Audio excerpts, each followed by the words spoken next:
Bonjour à tous et bienvenue dans un nouveau tutoriel. Comme toujours, je m'appelle Santiago et je suis ravi de vous retrouver sur cette chaîne pour un nouveau tutoriel. Aujourd'hui, nous allons découvrir la deuxième partie de Let's Enhance IO. Si vous n'avez pas vu la vidéo précédente, je vous invite vraiment à le faire. Améliorons cette ES. Il s'agit d'un logiciel utilisé, comme son nom l'indique, pour améliorer de vieilles photos et les modifier à des fins diverses. Dans la vidéo précédente, nous avons abordé les fonctions de base de Let's Enhance Data.io. Nous avons utilisé quelques outils pour coloriser d'anciennes photos, nous en avons aussi restauré certaines, et dans l'ensemble, nous avons vu les fonctions les plus basiques que le logiciel propose. Comme je vous l'ai dit dans la vidéo précédente, je vais réaliser un tutoriel en 5 parties sur Let's Enhance Data.io. Ceci est la deuxième partie, donc si vous ne voulez rater aucune des parties, je vous invite vraiment à vous abonner à la chaîne et à commenter les vidéos. Dites-moi ce que vous pensez de ces tutoriels. Nous allons utiliser la version gratuite du logiciel, comme vous pouvez le voir ici sur mon écran. Nous avons 6 crédits disponibles sur le compte que nous avons créé dans la vidéo précédente. Mais si vous souhaitez utiliser la version payante, nous avons mis quelques liens affiliés dans la description ci-dessous pour que vous puissiez profiter de tous les outils que le logiciel propose également. Aujourd'hui, on va s'intéresser à certains aspects plus avancés. Disons aux fonctions que let'senhance.io propose et à la façon d'utiliser des images dans différents scénarios et avec différentes fonctionnalités. Je vais donc faire disparaître mon visage pour que vous puissiez mieux voir mon écran. On se retrouve à la fin, les amis. Ici, on a le compte qu'on a créé lors de la précédente utilisation de let'senhance.io. On avait cette image que nous avons restaurée grâce au logiciel. Mais ce qu'on va faire aujourd'hui, tout d'abord, c'est utiliser une image et l'agrandir pour pouvoir l'utiliser dans un contexte d'impression. On va parler d'un terme appelé DPI. J'ai un onglet ouvert ici tiré de la FAQ de Let's Enhance. DPI signifie en gros point par pouce. Donc plus le DPI d'une image est élevé, plus l'image sera nette et définie. On a ici l'exemple d'une image à 50 dpi et d'une image à 300 dpi. Vous pouvez utiliser le logiciel pour augmenter le dpi des images. Donc si vous voulez les imprimer, elles n'auront pas l'air aussi floues que celle-ci, mais elles seront nettes et précises comme celle-là. À droite, on a un petit tableau ici que Let's Enhance AI propose dans sa section FAQ. Il y a quelques recommandations de DPI selon la taille d'impression. La plupart du temps, c'est 300 DPI. C'est vraiment un bon chiffre pour obtenir une image nette et précise. Donc, si vous voulez utiliser une photo 10 par 15 cm, le DPI recommandé est 300, tout comme pour le 20 par 25 cm et le 45 par 60 cm.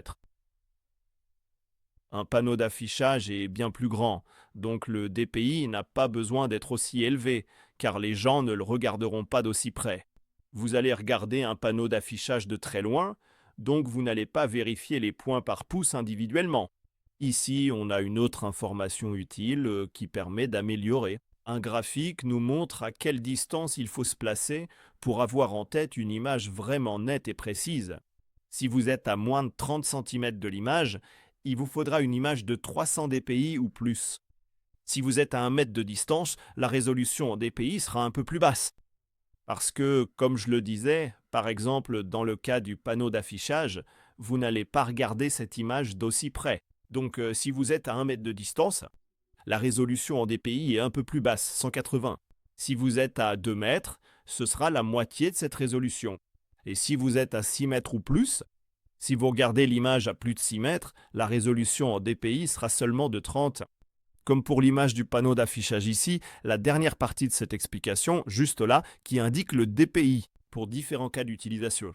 Si l'on veut utiliser des images pour le web, la résolution en DPI ne sera pas très élevée. Comme vous pouvez le voir ici, elle varie simplement de 72 à 96. Mais par exemple, si vous voulez utiliser l'image pour un magazine, si vous souhaitez l'imprimer dans un magazine, la résolution en DPI sera de 300 parce que vous avez besoin que l'image soit un peu plus nette. Pour les tirages d'art, disons qu'il s'agit d'impressions dans des livres sur l'art ou quelque chose de ce genre. La résolution en DPI sera bien plus élevée, elle peut aller jusqu'à 600. Donc imaginons que nous voulons imprimer une image que nous avons et qui n'est pas très récente. J'ai cette image que j'ai téléchargée depuis mon compte Facebook et qui date de 2008. Et comme vous pouvez le voir ici, ce n'est pas une très grande image. Elle fait seulement 600 par 453 pixels. Si je devais imprimer cette image, elle serait vraiment floue et le rendu ne serait pas terrible. On peut voir l'onglet d'entrée et l'onglet de sortie si on se contente de l'améliorer en utilisant les pré-réglages que nous avons à droite. Si on laissait l'ancienne photo appliquée, la résolution finale serait 2 fois supérieure à la résolution d'origine, et la taille d'impression serait celle-ci, 10 cm sur 7,5 cm. Ce ne serait pas très grand, mais le DPI serait exactement ce que l'on souhaite, c'est-à-dire 300. Si on veut modifier ces pré-réglages, on peut aller dans l'onglet Pré-réglages à droite de l'onglet Opérations. Et on pourrait choisir parmi tout un tas d'options différentes. Et la résolution ainsi que la taille d'impression changeraient. Elles ont toutes un réglage par défaut à 300 dpi parce que c'est le chiffre magique qu'on veut. Quand on imprime une image qu'on va regarder d'assez près. Donc, imaginons qu'on veuille imprimer une grande image, une image de 18 par 12 pouces. Cela changerait énormément la résolution. Ce serait à peu près 10 fois la résolution de l'image originale. Et si on clique sur « Améliorer », le logiciel va prendre quelques minutes pour créer l'image que l'on souhaite utiliser pour l'impression. Donc voici l'image que le logiciel a générée. Si on regarde la version vraiment zoomée, on peut voir que les yeux sont beaucoup plus nets. La fourrure aussi est bien plus nette, ainsi que les tissus du tapis derrière lui. Je vais télécharger l'image. Et on peut regarder l'image originale. Voici l'image originale. Comme vous pouvez le voir, elle est vraiment petite. Si on devait l'imprimer, le rendu ne serait pas terrible. Et on peut voir la version améliorée.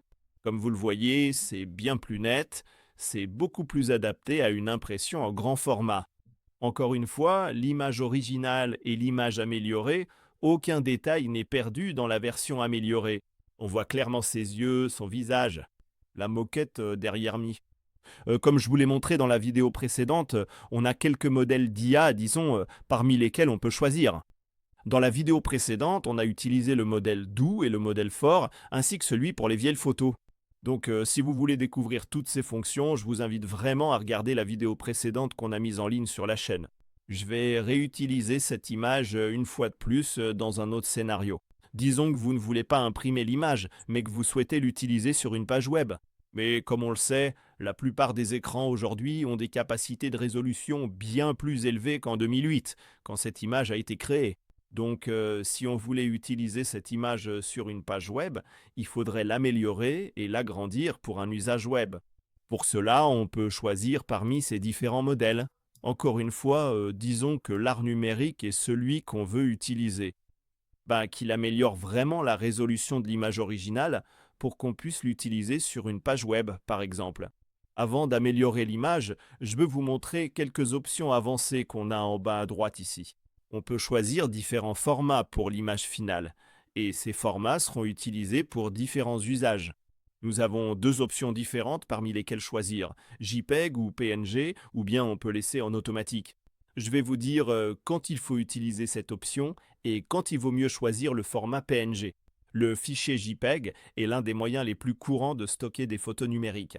Il subit un processus de compression, donc la taille de l'image est considérablement réduite. Mais du coup, la définition n'est pas aussi nette que lorsque vous utilisez un fichier PNG.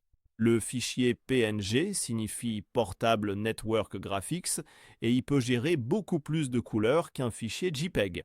Et il est surtout utilisé pour les graphiques web, les logos, les graphiques, les illustrations, etc. Disons qu'il est plus destiné à un usage artistique. Donc, dans ce scénario que nous examinons, comme je vous le disais, nous allons utiliser cette image pour une page web. Un format PNG serait bien plus adapté pour l'image finale. Je vais améliorer l'image et voir ce que le logiciel crée en utilisant le pré-réglage d'art numérique et le format PNG. Donc voici l'image que let'senhance.io a générée. Elle ressemble un peu à celle-ci, mais les dimensions n'ont pas tant augmenté. Elles ont juste été multipliées par 3 ou 4. Et comme toujours, vous pouvez télécharger l'image pour l'utiliser dans différents scénarios et différents cas, que ce soit dans votre travail ou votre vie personnelle. C'est à peu près tout pour cette deuxième partie du tutoriel sur let'senhance.io, comme je vous le disais dans la vidéo précédente. Utiliser ce logiciel est vraiment facile. C'est très intuitif, on prend le logiciel en main très rapidement, ce n'est vraiment pas difficile à utiliser. J'espère vraiment que ce tutoriel vous a été utile. Je prévois de faire encore 3 vidéos à propos de ce logiciel let'senhance.io. Si vous ne voulez en rater aucune, je vous invite vraiment à vous abonner à la chaîne une fois de plus. Je m'appelle Santiago. Je suis vraiment content que vous soyez là. J'ai envie de lire tous vos commentaires juste en dessous. Et sans plus attendre, on se retrouve dans la prochaine vidéo. Salut, salut!